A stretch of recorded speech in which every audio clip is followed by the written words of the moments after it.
Does SEO help search results? I'm asking you directly, but this was a question that was asked of us by way of either lockergnome.net, YouTube, Twitter, Google+, Facebook, my email address, chris@perlow.com. Anywhere you're asking questions, believe me, we're scanning for them. So SEO, short for search engine optimization, and the idea is you can create content, and when people are looking for the content that you've created, if you've applied certain SEO tactics, they may see you before they see everybody else. Well, with everybody and their grandmother creating content, and believe me, there are grandmas creating some crazy content out there. My grandma's dead, so she's not really in the competition anymore. But sad, because my grandma, even though she's dead, could create better content than half the people out there. Yeah, you can take that to your grave, too. Either way, SEO. Yes, if you do the right thing, theoretically, your content will leap ahead of everybody else's.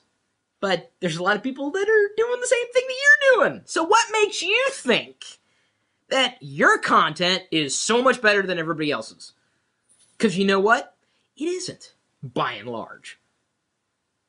I've seen good SEO tactics. I've seen really questionable SEO tactics. White hat stuff, black hat stuff, and you also have the gray hat stuff right in the middle.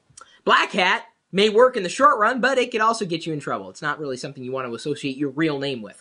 White hat stuff may work, but you know, even when you're applying what you think makes sense and what the industry tells you should work, that doesn't mean that you're going to come out ahead of everybody else.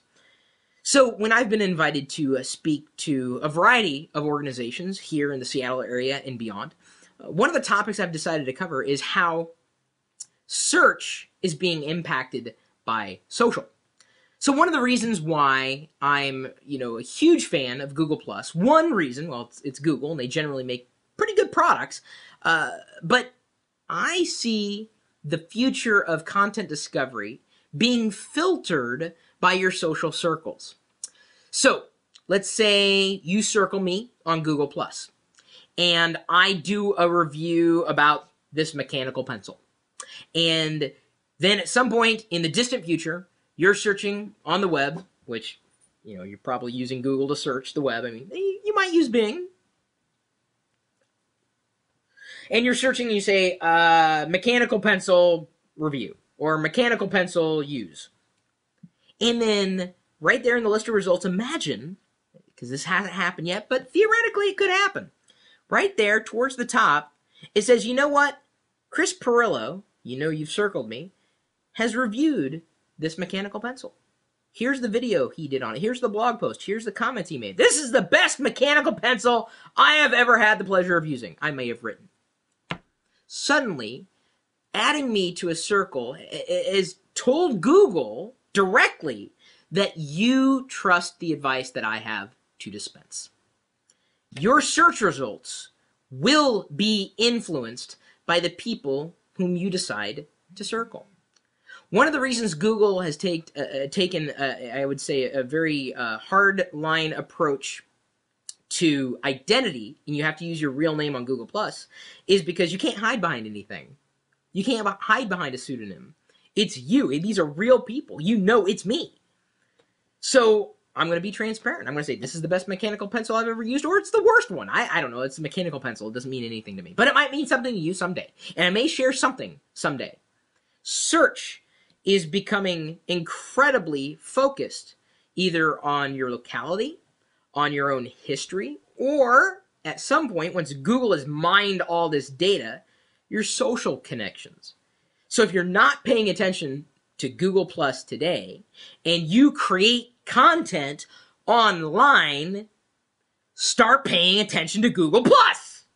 Because I'm telling you, you're crazy if you think, I think I just hurt something. Seriously, I think I just... How? You're crazy. Okay, enough of the gesticulations. You're crazy to think that all that information you're throwing out there in Google Plus is going to be ignored in Google search results. There's absolutely going to be a crossover with social and search. Duh! Does SEO help search results? Possibly. But you're better off concentrating on content. It's like I said before, don't focus on followers. Focus on being genuine. The followers will come.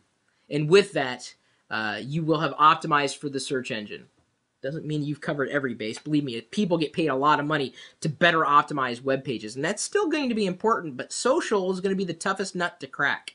That, I would say, is going to be your ultimate SEO tactic. Stay social, my friends. That's right, it's wine, not beer. I know, sorry, this is neck-cracking juice. I really hurt myself. My email address, chris@perillo.com. Feel free to circle me over there on Google. Apparently I need more. Google+, you can circle me. Follow me on Twitter, Facebook, beyond, wherever the heck I am today. Maybe somewhere else tomorrow. Oh, yeah, and you can subscribe here on YouTube, assuming you have. Any other suggestions to make? Answer to the question, does SEO help search results? Go ahead. Leave your response. I'm done now. We'll see you later.